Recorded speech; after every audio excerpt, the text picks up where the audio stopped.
হাসিনা যখন চলে গেছে ওর কোনো চিহ্ন এদেশে থাকবে না, কারণ ও ছিল অবৈধ, ওর রায়গুলো অবৈধ। এই কথা বলেন না কেন?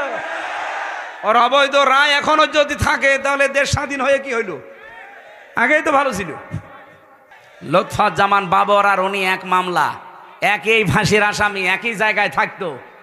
বলেন তারে 17 বছর পরে যদি এ সরকার আসার পরে ছেড়ে দেয়, তারেক জিয়ার বন্ধু গিয়াসউদ্দিন মামুনকে 17 বছর পরে যদি ছেড়ে দেওয়া যায়, একটা মজলুম মানুষ, মুরব্বী মানুষ, যদি হাইকোর্ট দেখান যে উনি সাজাপ্রাপ্ত, এই জন্য ওনাকে ছাড়া হয় না, তাহলে তারেক জিয়া 9 বছরের সাজাপ্রাপ্ত।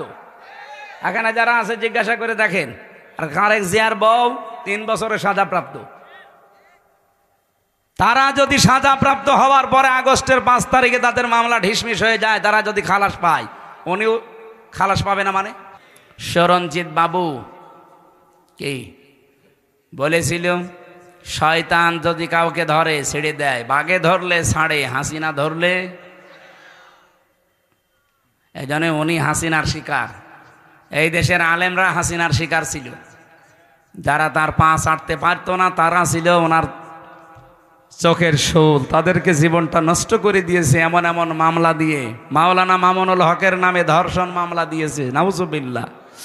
আল্লামা সাইদির শেষ মামলা ছিল ধর্ষণ মামলা। আপনি চিন্তা করতে পারেন, আমার মতো একটা ভাঙ্গা ছেঁড়া হুজুর এই যে আগস্টের 5 তারিখের পরে কত মানুষকে তো পিটিয়ে অনেকে মেরে ফেলেছে। ঝিনাইদহে একজনকে মেরে টাঙিয়ে রেখেছিল। এমনকি বাংলাদেশের বিভিন্ন জায়গায় বাড়ি ঘর ভাঙা হয়েছে। কি কথা বলেন না কেন? আপনার কি মনে হয় এখন যদি কেউ আপনাকে বলে যে আমির হামজা এই আগস্টের 5 তারিখে এই 10 জন মেয়েকে ধর্ষণ করেছি, আপনি বিশ্বাস করবেন? বলেন বলেন। যে অমকের বাড়িতেও আগুন লাগিয়েছে, বিশ্বাস করবেন? আমার মতো একটা ভাঙ্গা ছেড়া আমারে আপনি বিশ্বাস করেন না।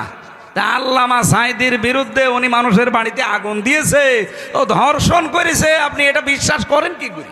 এই মহিলাকে সাজিয়ে নিয়ে এসেছিল, ওই মহিলার অ্যাডভোকেট তাজুল ইসলাম জিজ্ঞাসা করছে, ওই মেয়ে, ওই আল্লামা সাইদি ধর্ষণ করেছে তোমাকে? বলছে জি হ্যাঁ। তোমার জন্ম তারিখ কত? 1975। ধর্ষণ করেছে কত সালে? 1971।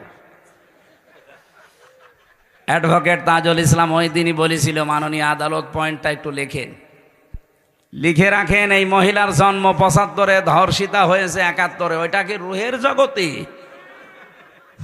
ওই দিনে মামলা ঢিসমিস হয়ে যাওয়ার কথা না? কিন্তু হয়নি। ওই যে বিচারপতি কালা মানিক, তার বিসি উড়ে গেছে, ওই শয়তান বলেছিল আল্লামা সাইদিকে আমি ফাঁসি দিতে পারলাম না, এটা আমার জীবনের বড় আফসোস। এখান থেকেই তো বোঝা যাচ্ছে এগুলো সব বানোয়াট। এদের এই ট্রাইব্যুনালও বানোয়াট, এ বিচার ব্যবস্থাও বানোয়াট, ওই জজও বানোয়াট, বিচারপতিও বানোয়াট, সাক্ষীও বানোয়াট। নাই তো 75-এ জন্ম, 71-এ ধর্ষিতা হয়, এ কিসের কি? আরে ভাই অন্যেরটা বাদ দিলাম, আমি তো আমার নিজেরটা তো জানি। আমারে দিয়েছিল আনসারুল্লাহ বাংলা টিমের প্রধান সারা বাংলাদেশের, অথচ সাঁতাজে কি আমি জানি না। তো এইরকম মিথ্যার ওপরে সব চলতো। আমি কি একটু বানিয়ে বললাম? বলেন বলেন।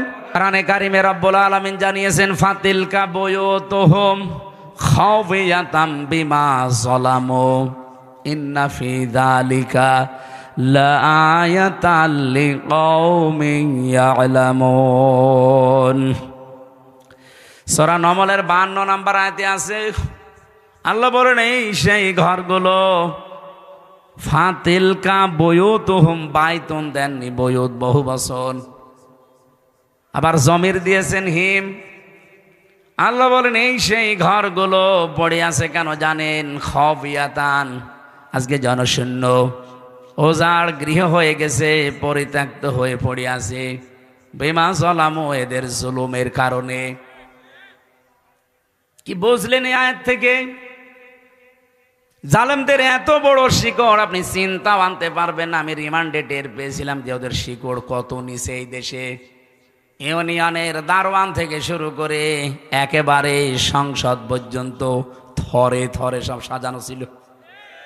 এখনো আছে জালেমদের ওই দোসরগুলো, এখনো আছে। এই জন্যই তো ইউনুস পাল্টাচ্ছে, বাধ্যতামূলক বলছে তো অসুস্থ চলে যা।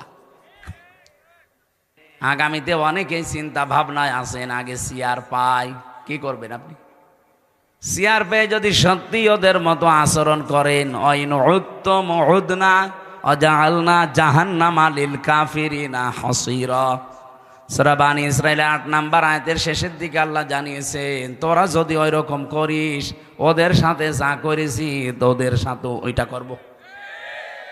ওদের শিকড় এত নিচে ছিল, তারপরও যদি কেটে ফেলে। ইন্না ফি যালিকা লাআয়াতাল লিকওমি ইয়ালামুন, লামে তাকিদ। আল্লাহ বলেন অবশ্যই এর ভেতরে শিক্ষা আছে ওই মানুষগুলোর জন্য যারা জ্ঞানী। এই জন্য আগামীতে যারা আসবেন, কারা আসবেন আমি জানি না।